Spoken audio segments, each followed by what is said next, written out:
ಶ್ರೀಗುರುಭ್ಯೋ ನಮಃ. ಹರಿ ಓಂ.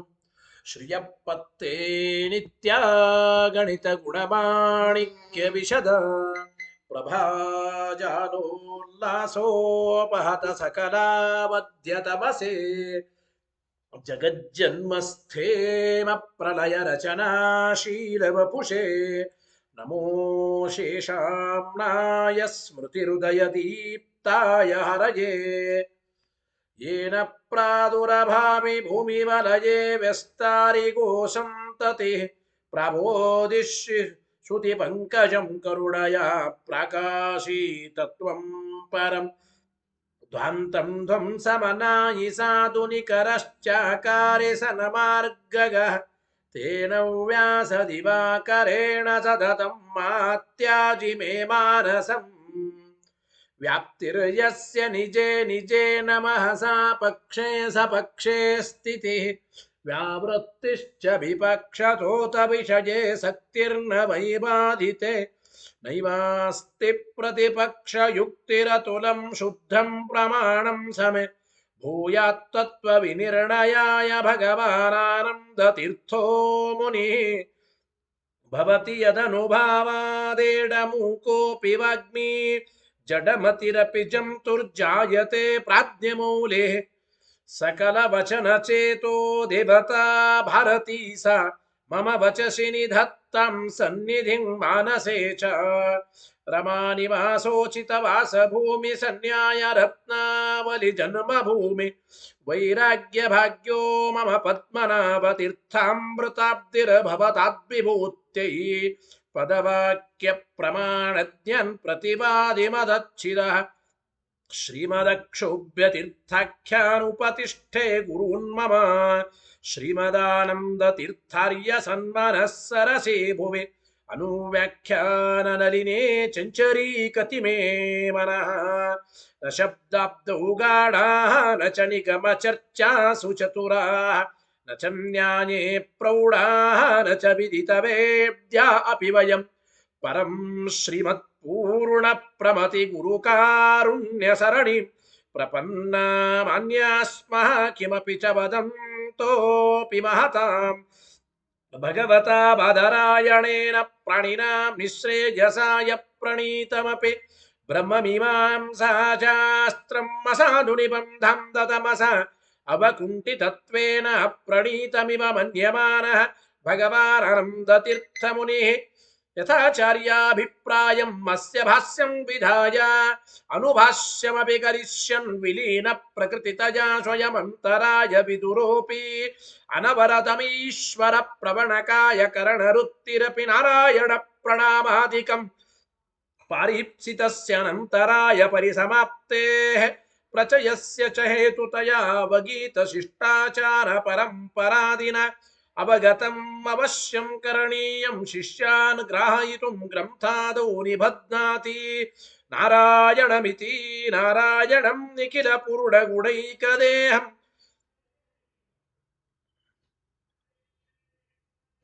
नारायणं निखिलपूर्णगुणैकदेहम्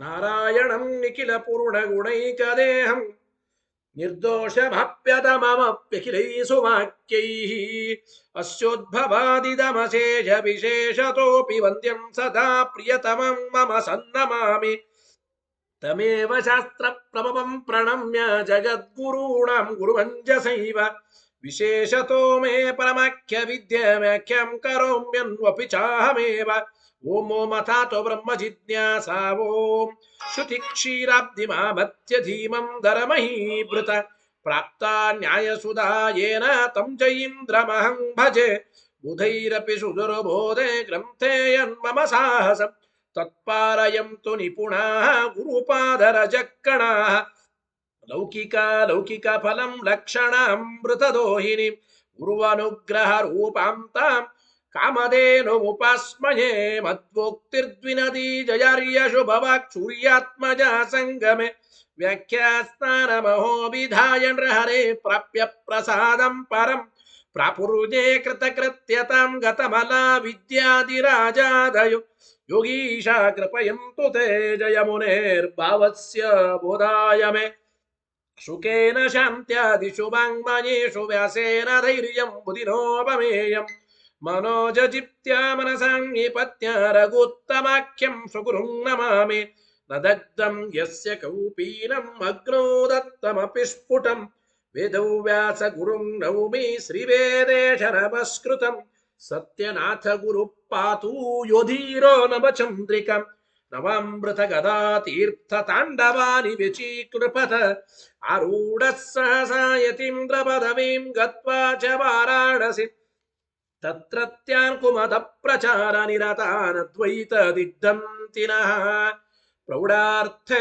वचने सुयुक्ति खचितै सम्बीजयन्मोदयन् सत्यध्यान सुकेसरी विजयते पादासित श्रीपतेः प्रावोच द्योतिकं न्याय सुधावाक्यार्थचन्द्रिकां सत्यप्रज्ञ गुरुर्दद्यात् प्रज्ञां वैयान्तिकीं सदा बन्धुस्त्वं गुरुरिष्टदैवतमिति त्वत्पादपङ्केरुहं प्राप्तं मां परिपालयेति सततं याचे निबद्धाञ्जलिः चित्तं मद्गुणदोषचिन्तनविदौ नूनं मनः मा कृताः सत्याभिज्ञगुरोस्त्वदङ्घ्रियुगलम् हित्वा न मे सद्गतिः सत्याभिज्ञकराब्जोत्थान् पञ्चाशद्वर्षपूजकान् सत्यप्रमोदतीर्थार्यान् नौमिन्याय सुदारतान् वेदेश मुनिसत्पाद सेवा सम्प्राप्त वैभवान् यादवार्यान् वरसुधाटिकाकारान् वयं नुमः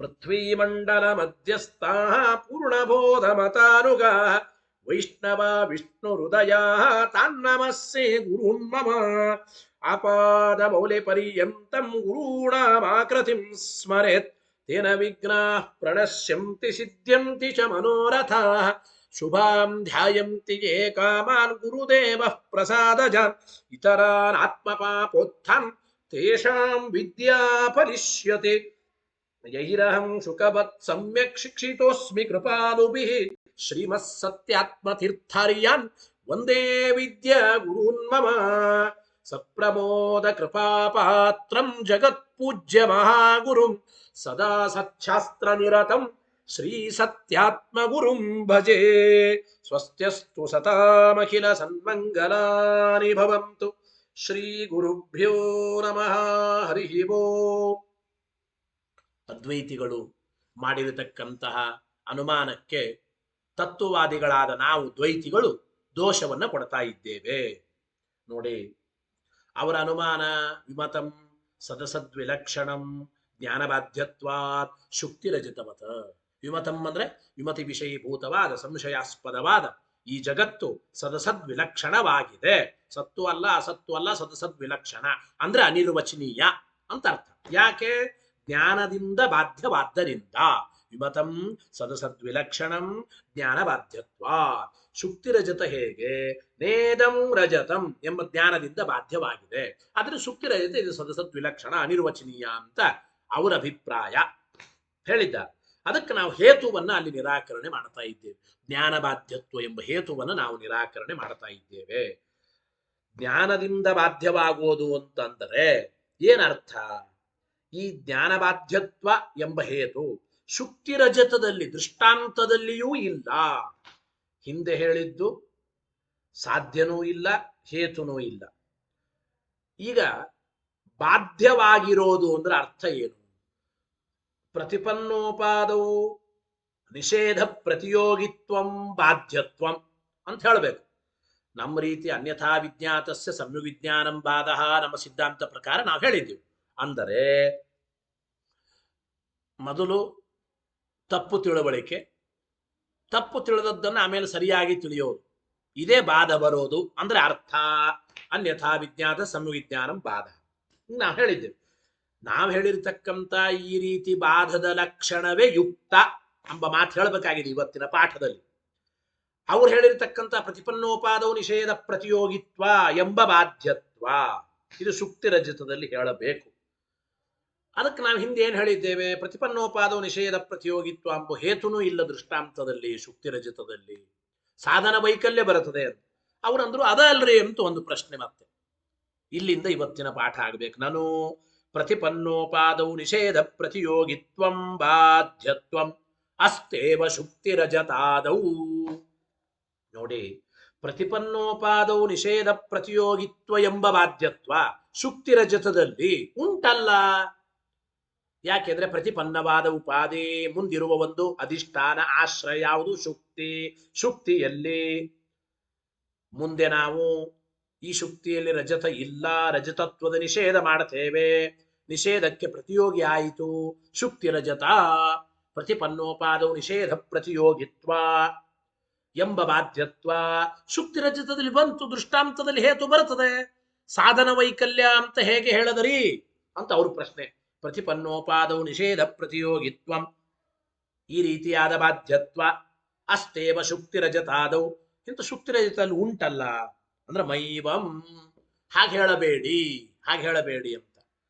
ಹಾಗೆ ಹೇಳಬೇಡಿ ಯಾತಕ್ಕೆ ಅಂದ್ರೆ ನೋಡಿ, ಮೈವಂ ತಥಾ ಸತಿ ಅಸತ್ವ ಪ್ರಸಂಗಾತ್ ವಕ್ಷತೆ ಚ ಏತತ್ ಹೇಳ್ತಾ ಇದ್ದಾರೆ. ಏನಪ್ಪ ಅಂದ್ರೆ ಪ್ರತಿಪನ್ನೋಪಾದೌ ನಿಷೇಧ ಪ್ರತಿಯೋಗಿತ್ವ ಎಂಬ ಬಾಧ್ಯತ್ವ ಇದು ಶುಕ್ತಿ ರಜತದಲ್ಲಿ ಹೇಳಿಬಿಟ್ರೆ ಏನಾಯ್ತು? ಶುಕ್ತಿ ರಜತ ಅದು ಅಸತ್ತು ಅಂತ ಆಗುತ್ತದೆ. ಅಸತ್ತು ಅಂತ ಆಗುತ್ತದೆ ಅಂದ್ರೆ ಈ ರೀತಿಯಾದ ನೀವು ಹೇಳುವ ಜ್ಞಾನ ಬಾಧ್ಯತ್ವ ಪ್ರತಿಪನ್ನೋಪಾದೌ ನಿಷೇಧ ಪ್ರತಿಯೋಗಿತ್ವಂ ಎಂಬ ಜ್ಞಾನ ಬಾಧ್ಯತ್ವ ಎಂಬ ಹೇತು ಏನಿದೆ ಇದು ಶುಕ್ತಿ ರಜತದಲ್ಲಿ ಇಲ್ಲ. ಯಾಕೆ ಅಂದ್ರೆ ಈ ರೀತಿಯಾದ ಪ್ರತಿಪನ್ನೋಪಾದೌ ನಿಷೇಧ ಪ್ರತಿಯೋಗಿತ್ವ ಎಂಬ ಬಾಧ್ಯತ್ವ ಎಂಬ ಹೇತು, ಜ್ಞಾನ ಬಾಧ್ಯತ್ವ ಎಂಬ ಹೇತು ಶುಕ್ತಿ ರಜತದಲ್ಲಿ ಇದೆ ಅಂತಂದ್ರೆ ಆ ಶುಕ್ತಿ ರಜತ ಅಸತ್ತು ಅಂತ ಆಗಬೇಕಾಗುತ್ತದೆ. ಶುಕ್ತಿ ರಜತ ಅಸತ್ತು ಅಂತ ಆಗಬೇಕಾಗುತ್ತದೆ. ಯಾಕೆ ನೋಡಿ, ಮುಂದೆ ಕಾಣುವ ಅಧಿಷ್ಠಾನದಲ್ಲಿ ಈ ವಸ್ತು ಇಲ್ಲ, ಈ ವಸ್ತುವಿನ ನಿಷೇಧ ಅಂದ್ರೆ ಮುಂದೆ ಕಾಣುವ ಈ ಅಧಿಷ್ಠಾನದಲ್ಲಿ ಈ ವಸ್ತು ಇಲ್ಲ ಅಂದ್ರೆ ಈ ವಸ್ತು ಅಸತ್ತು ಅಂತ ಆದಂಗಾಯ್ತು. ಒಟ್ಟು ತಾತ್ಪರ್ಯ ಶುಕ್ತಿ ರಜತ ಅಸತ್ತು ಅಂತ ಆದಂಗಾಯ್ತು. ಆಗಲಿ ಅಂದ್ರೆ ಹಾಗಲ್ಲ. ನೀವು ಸದಸದ್ವಿಲಕ್ಷಣ ಅಂತ ಹೇಳ್ತಾ ಇದ್ದೀರಿ, ಸಾಧ್ಯವನ್ನ. ಸದಸದ್ವಿಲಕ್ಷಣ ಅಂದ್ರೆ ಅನಿರ್ವಚನೀಯ ಅಂತ ಅರ್ಥ. ಶುಕ್ತಿ ರಜತ ಅನಿರ್ವಚನೀಯ ಅಂತ ನಿಮಗೆ ಅಭಿಪ್ರಾಯ ಇದೆ. ಒಂದು ವೇಳೆ ಜ್ಞಾನ ಬಾಧ್ಯತ್ವ ಎಂಬ ಹೇತು ಅಂದ್ರೆ ಪ್ರತಿಪನ್ನೋಪಾದೌ ನಿಷೇಧ ಪ್ರತಿಯೋಗಿತ್ವ ಎಂಬ ಜ್ಞಾನ ಬಾಧ್ಯತ್ವ ಎಂಬ ಹೇತು ಶುಕ್ತಿ ರಜತದಲ್ಲಿ ಒಪ್ಪಿಬಿಟ್ರೆ, ಅಂದರೆ ನಿಷೇಧ ಪ್ರತಿಯೋಗಿತ್ವ ಎಂಬುದನ್ನು ಶುಕ್ತಿ ರಜತದಲ್ಲಿ ಹೇಳಿಬಿಟ್ರೆ ಅದು ಅಸತ್ತು ಅಂತ ಆಗುತ್ತದೆ. ನೀವಾದ್ರೂ ಅದನ್ನ ಮುಂದೆ ಅನಿರ್ವಚನೀಯ ಅಂತ ಇದ್ದೀರಿ, ಆದ್ರಿಂದ ನೀವು ಅಸತ್ತು ಅಂತ ಒಪ್ಪಲಿಕ್ಕೆ ಸಾಧ್ಯವಿಲ್ಲ. ಆದ್ರಿಂದ ಜ್ಞಾನ ಬಾಧ್ಯತ್ವ ಎಂಬ ಹೇತು ಶುಕ್ತಿ ರಜತದಲ್ಲಿ ಸರ್ವಥಾ ಸಮರ್ಥನೆ ಮಾಡೋದಿಲ್ಲ. ಅಂದ್ರೆ ಶುಕ್ತಿ ರಜತ ಅಸತ್ತಾಗಬೇಕಾಗುತ್ತದೆ, ಆದ್ರೆ ನೀವು ಅನಿರ್ವಚನೀಯ ಅಂತ ಒಪ್ಪಿರಿ ಅಂದ ಮೇಲೆ ಸದಸದ್ವೈಲಕ್ಷಣ್ಯ ಎಂಬ ಸಾಧ್ಯನೂ ಇಲ್ಲ, ಜ್ಞಾನ ಬಾಧ್ಯತ್ವ ಎಂಬ ಹೇತುನೂ ಇಲ್ಲ. ಈ ವಿಚಾರವನ್ನೇ ಮುಂದೆ ನಾವು ಓಂ ಪೃಥಗುಪದೇಶಾತ್ ಓಂ ಎಂಬ ಸೂತ್ರ ಪೃಥಗ ಅಧಿಕರಣದಲ್ಲಿ, ಪೃಥಗುಪದೇಶಾಧಿಕರಣ ನಾಸೀದಸ್ತಿ ಭವಿಷ್ಯಚ್ಚ ತದಿತಿ ಜ್ಞಾನಮೇಯತ ಯದಿ ಬಾಧಸ್ತದಾ ಸತ್ವಂ ತೇನೈವಾಂಗೀಕೃತಂ ಪುನಃ ಅಂಬೋದನ್ನ ಪ್ರತಿಪನ್ನೋಪಾದೌ ತ್ರೈಕಾಲಿಕ ನಿಷೇಧ ಪ್ರತಿಯೋಗಿತ್ವ ಎಂಬ ಜ್ಞಾನ ಬಾಧ್ಯತ್ವವನ್ನು ಒಪ್ಪಿಬಿಟ್ರೆ ಶುಕ್ತಿರಹಿತ ಅಸತ್ತಾಗಬೇಕಾಗುತ್ತದೆ. ಶುಕ್ತಿರಹಿತವನ್ನು ನಮ್ಮಂತೆ ಅಸತ್ತು ಅಂತ ಅದ್ವೈತಿಗಳು ಒಪ್ಪಬೇಕಾಗುತ್ತದೆ. ಇದು ನೀವು ಒಪ್ಪಿಲ್ಲ ಅಂತ ಅಭಿಪ್ರಾಯ. ವಕ್ಷತೆ ಚೇತ ಇದನ್ನ ಪೃಥಗುಪದೇಶಾಧಿಕರಣದಲ್ಲಿ ಹೇಳ್ತಾ ಇದ್ದೇವೆ. ಇನ್ನು ಮುಂದೆ ಶುಕ್ತಿರಜತ ಇದು ಅಸತ್ಯ ಆಗಿದೆ ಎಂಬ ಮಾತನ್ನು ಹೇಳ. ಶುಕ್ತಿರಜತ ಅಸತ್ಯನೇ. ಏನು? ಯದಿ ತರ್ಹಿ ನ ಬಾಧ್ಯತ್ವಂ ಶುಕ್ತಿರಜತಾದೇಹೇ. ಹಾಗಾದ್ರೆ ಒಂದು ವೇಳೆ ಈ ಶುಕ್ತಿರಜತ ಬಾಧ್ಯ ಅಲ್ಲ ಅಂತೀರಾ ಅಂತ ಕೇಳಿದ್ರೆ ಯದಿ ತರಿ, ಹಾಗಾದ್ರೆ ಒಂದು ವೇಳೆ ಶುಕ್ತಿರಜತಾದೇಹೇ ನ ಬಾಧ್ಯತ್ವಂ, ಕನ್ನಡದಲ್ಲಿ ಪ್ರಶ್ನೆ ಹೀಗೆ, ಶುಕ್ತಿರಜತ ಹಾಗಾದ್ರೆ ಬಾಧ್ಯ ಅಲ್ಲ ಏನು? ಬಾಢಂ, ಹೌದು. ಶುಕ್ತಿರಜತ ನೀವು ಹೇಳಿದಂತೆ ಬಾಧ್ಯವಾಗೋದೇ ಇಲ್ಲ. ಅವ್ರು ಪ್ರಶ್ನೆ ಮಾಡ್ಬೋದು ಅದ್ವೈತಿಗಳು, ಜ್ಞಾನ ಬಾಧ್ಯತ್ವ ಎಂಬ ಹೇತು ಇಲ್ಲ ಶುಕ್ತಿರಜತದಲ್ಲಿ ಅಂದ್ರೆ. ಹಾಗಾದ್ರೆ ಅದ್ವೈತಿಗಳು ಪ್ರಶ್ನೆ ಮಾಡ್ತಾರೆ, ಹಾಗಾದ್ರೆ ಶುಕ್ತಿರಜತ ಜ್ಞಾನದಿಂದ ಬಾಧ್ಯ ಅಲ್ಲ ಏನ್ರಿ ಅಂದ್ರೆ ಹೌದು. ಬಾಢಂ ಅಂದ್ರೆ ಹೌದು, ಅಲ್ಲ. ನೀನು ಹೇಳುವ ಜ್ಞಾನ ಬಾಧ್ಯತ್ವ ಶುಕ್ತಿ ರಜತದಲ್ಲಿ ಇಲ್ಲ ಅಂತ ನಮ್ಮ ಅಭಿಪ್ರಾಯ. ನೀವು ಯಾವ ವಿವಕ್ಷೆಯಿಂದ ಬಾಧದ ಲಕ್ಷಣ ಹೇಳ್ತೀರೋ, ನೀವು ಹೇಳುವ ಜ್ಞಾನ ಬಾಧ್ಯತ್ವ ಎಂಬ ಹೇತು ಶುಕ್ತಿ ರಜತದಲ್ಲಿ ಇಲ್ಲ. ನಾವು ಹೇಳುವ ಬಾಧದ ಲಕ್ಷಣ ನಮ್ಮ ರೀತಿಯಾದ ಬಾಧ್ಯತ್ವ ಶುಕ್ತಿ ರಜತದಲ್ಲಿ ಇದೆ, ಒಪ್ತೇವೆ. ಬಾಢಂ ಎಂಬ ಮಾತನ್ನು ಹೇಳ್ತಾ ಇದ್ದಾರೆ. ಏನು ನೋಡಿ, ಶುಕ್ತಿ ರಜತದಲ್ಲಿ ಹಾಗಾದ್ರೆ ಜ್ಞಾನ ಬಾಧ್ಯತ್ವ ಇಲ್ಲ ಅಂದ್ರೆ ಇಲ್ಲ, ಹೌದು ಅಂದ್ವಿ ನಾವು. ಹೆಂಗಂತೀರಿ ನಾನು? ಸಕಲ ಲೋಕ ವಿರೋಧಾದಿ ಪ್ರಸಂಗ, ಜಗತ್ತಿನಲ್ಲಿ ಶುಕ್ತಿ ರಜತ ಬಾಧ್ಯವಾಗಿದೆ ಅಂತ ಪ್ರಸಿದ್ಧ ಆಗ್ಯದ್ರಿ. ನೇದಂ ರಜತಂ ಎಂಬ ಜ್ಞಾನದಿಂದ ಶುಕ್ತಿ ರಜತ ಬಾಧ್ಯ ಅಂತ ಇಷ್ಟು ಸ್ಪಷ್ಟವಾಗಿ ಪ್ರಸಿದ್ಧವಾಗಿರುವಾಗ ನೀವು ಜ್ಞಾನ ಬಾಧ್ಯನೇ ಅಲ್ಲ ಅಂತ ಹೇಗಂತೀರಿ? ನೀವು ಜ್ಞಾನ ಬಾಧ್ಯ ಅಲ್ಲ ಅಂತ ಹೇಗಂತ ಇದ್ದೀರಿ? ಗೊತ್ತಾಯ್ತಾ? ಸಕಲ ಲೋಕ ವಿರೋಧ ಬರ್ತನ ಮೈವಂ ಬರಲ್ಲ. ಯಾಕೆ? ತ್ವದಭಿಮತಸ್ಯ ಅಭಾವೇಪಿ ಅನ್ಯಸ್ಯ ಬಾಧ್ಯತ್ವಸ್ಯ ತತ್ರ ವಿದ್ಯಮಾನತ್ವಾತ್. ಹೌದು, ನೀ ಹೇಳುವ ಬಾಧ್ಯತ್ವ ಎಂಬುದು ಶುಕ್ತಿ ರಜತದಲ್ಲಿ ನಾವು ಒಪ್ಪೋದಿಲ್ಲ. ನೀ ಹೇಳುವಂತೆ ಬಾಧ್ಯತ್ವ ಶುಕ್ತಿ ರಜತದಲ್ಲಿ ಇಲ್ಲ. ಆದರೆ ನಾವು ಹೇಳುವಂತೆ ಬೇರೆ ರೀತಿಯಾದ ಬಾಧ್ಯತ್ವ ಶುಕ್ತಿ ರಜತದಲ್ಲಿ ಅವಶ್ಯವಾಗಿ ನಾವು ಒಪ್ತೇವೆ. ಕಿಂ ತತ ಇತ್ಯತಃ ಆಹಾ, ನಾನು ಹೇಳುವ ಬಾಧ್ಯತ್ವ ಶುಕ್ತಿ ರಜತದಲ್ಲಿ ಇಲ್ಲ, ನೀವು ಹೇಳುವಂತೆ ಉಂಟು. ನೀವು ಹೇಳುವ ಬಾಧ್ಯತ್ವ ಉಂಟು ಅಂದ್ರೆ ಅರ್ಥ ಏನ್ರಿ? ಕಿಂ ತತ, ಯಾವುದದು ಅಂತ ಬಾಧ್ಯತ್ವ? ಯಾವುದ್ರಪ್ಪ ಅದು? ಯಾವುದು ಅಂತಂದರೆ ಹೇಳ್ತಾ ಇದ್ದಾರೆ. ಏನು ನೋಡಿ, ವಿಜ್ಞಾತಸ್ಯ ಅನ್ಯಥಾ ಸಮ್ಯಕ್ ವಿಜ್ಞಾನಂ ಖೇವ ತನ್ಮತಂ ಎಂಬ ಅಭಿಪ್ರಾಯವನ್ನು ಹೇಳ್ತಾ ಇದ್ದಾರೆ. ಅನ್ಯಥಾ ವಿಜ್ಞಾತಸ್ಯ ಸಂವಿಜ್ಞಾನಂ ಬಾಧಃ, ಅನ್ಯಥಾ ವಿಜ್ಞಾತಸ್ಯ ಸಂವಿಜ್ಞಾನ ಗೋಚರತ್ವಂ ಬಾಧ್ಯತ್ವಂ. ಇಂತಹ ಬಾಧ್ಯತ್ವವನ್ನ ನಾವು ಶುಕ್ತಿ ರಜತದಲ್ಲಿ ಅವಶ್ಯವಾಗಿ ಒಪ್ತೇವೆ. ನೀನು ಹೇಳುವ ಪ್ರತಿಪನ್ನೋಪಾದೌ ತ್ರೈಕಾಲಿಕ ನಿಷೇಧ ಪ್ರತಿಯೋಗಿತ್ವ ಎಂಬ ಬಾಧ್ಯತ್ವ ನಾವು ಹೇಳೋದಿಲ್ಲ. ಮುಂದೆ ತೋರುವ ಅಧಿಷ್ಠಾನದಲ್ಲಿ ನಿಷೇಧ ಮಾಡಲಿಕ್ಕೆ ಬರುತ್ತದೆ, ಆ ನಿಷೇಧಕ್ಕೆ ಪ್ರತಿಯೋಗಿಯಾಗಿದೆ ರಜತ.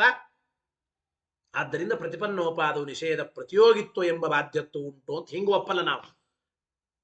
ನೀವು ಹೇಳುವ ಬಾಧದ ಲಕ್ಷಣ ಬರಲ್ಲ ಶುಕ್ತಿ ರಜತದಲ್ಲಿ, ಅಂದ್ರೆ ಅದು ಬಾಧ್ಯವಾಗೋದಿಲ್ಲ. ಅನ್ಯಥಾ ವಿಜ್ಞಾತಸ್ಯ ಸಂವಿಜ್ಞಾನ ಗೋಚರತ್ವಂ ಎಂಬ ಬಾಧ್ಯತ್ವ ಅವಶ್ಯವಾಗಿ ನಮ್ಮ ರೀತಿಯಾಗಿ ಈ ಶುಕ್ತಿಯನ್ನು ಮೊದಲು ನಾವು ಬೇರೆ ರೀತಿಯಾಗಿ ತಿಳ್ಕೊಂಡಿದ್ದೀವಿ, ಅನಂತರ ಸರಿಯಾಗಿ ಮತ್ತೆ ಶುಕ್ತಿ ಅಂತ ತಿಳ್ಕೊಂಡಿದ್ದೇವೆ. ಈ ರೀತಿಯಾದ ಬಾಧ್ಯತ್ವ ಎಂಬ ಶುಕ್ತಿ ರಜತದಲ್ಲಿ ಅವಶ್ಯವಾಗಿ ಉಂಟು, ಅದನ್ನು ನಾವು ಒಪ್ತಾ ಇದ್ದೇವೆ ಎಂಬ ಮಾತನ್ನು ತಿಳಿಸಿಕೊಡ್ತಾ ಇದ್ದಾರೆ. ಒಂದು, ಈ ವಿಚಾರವನ್ನು ಆಚಾರ್ಯರು ವ್ಯಾಖ್ಯಾನ ಶ್ಲೋಕದಲ್ಲಿ ಅನ್ಯಥಾ ವಿಜ್ಞಾತ ಸಂವಿಜ್ಞಾನ ಗೋಚರತ್ವಂ ವಿಜ್ಞಾತಸ್ಯನ್ಯಥಾ ಸಮ್ಯಕ್ ವಿಜ್ಞಾನಂ ಖೇವ ತನ್ಮತಂ ಎಂಬ ಮಾತನ್ನು ಹೇಳಿದ್ದಾರೆ. ಸರಿ, ಇಲ್ಲಿ ಒಂದು ವ್ಯಾಕರಣದ ವಿಚಾರ, ಮಧ್ಯದಲ್ಲಿ ಒಂದು ಸಣ್ಣ ಪ್ರಶ್ನೆ, ಒಂದು ಉತ್ತರ. ಏನು? ತನ್ಮತಂ ಅಂತ ನಪುಂಸಕಲಿಂಗ ಪ್ರಯೋಗ ಹೇಗೆ ಮಾಡಿದರು? ವಿಜ್ಞಾತಸ್ಯನ್ಯಥಾ ಸಮ್ಯಕ್ ವಿಜ್ಞಾನಂ ಖೇವ ತನ್ಮತಂ. ತನ್ಮತಂ ಆಚಾರ್ಯರು ಶ್ಲೋಕದಲ್ಲಿ ನಪುಂಸಕಲಿಂಗ ಶಬ್ದ ಪ್ರಯೋಗ ಮಾಡಿದ್ದಾರೆ. ಹೇಗೆ ಅಂತ ಪ್ರಶ್ನೆ ನೋಡಿ. ಬಾಧ್ಯತ್ವಮಿತಿ ಪ್ರಕೃತ ಪ್ರಕೃತ್ಯರ್ಥಂ ಬಾಧಂ ತದಿತಿ ಸಾಮಾನ್ಯೇನ ಪರಾಮೃಶತಿ. ಒಂದು ಲೈನಲ್ಲಿ, ಒಂದು ವಾಕ್ಯದಲ್ಲಿ ಟೀಕಾಕತ್ಪಾದರು ಉತ್ತರ ಕೊಟ್ಟಿದ್ದಾರೆ. ಏನು ಪ್ರಶ್ನೆ ಮಾಡ್ಕೋಬೇಕಪ್ಪ ಮೊದಲು ಅಂದ್ರೆ ನೋಡಿ, ವಿಜ್ಞಾತಸ್ಯ ಅನ್ಯಥಾ ಸಮ್ಯಕ್ ವಿಜ್ಞಾನಂ ಖೇವ ತನ್ಮತಂ ಎಂಬ ಈ ಶ್ಲೋಕದಲ್ಲಿ ತತ್ಪದ ಎಂಬುದು ಪ್ರಸಕ್ತವಾಗಿ ತನ್ಮತಂ. ತತ್ಪದ ಇದು ತತ್ ಶಬ್ದ, ಸರ್ವನಾಮ ಶಬ್ದ. ತತ್ ಶಬ್ದ ಹಿಂದಿಂದನ್ನ ಪರಾಮರ್ಶೆ ಮಾಡಿಕೊಡ್ತೇವೆ ಯಾವಾರು ಕೂಡ. ತದ್ಗ್ರಹಂ, ಹೌದೋ ಇಲ್ಲ?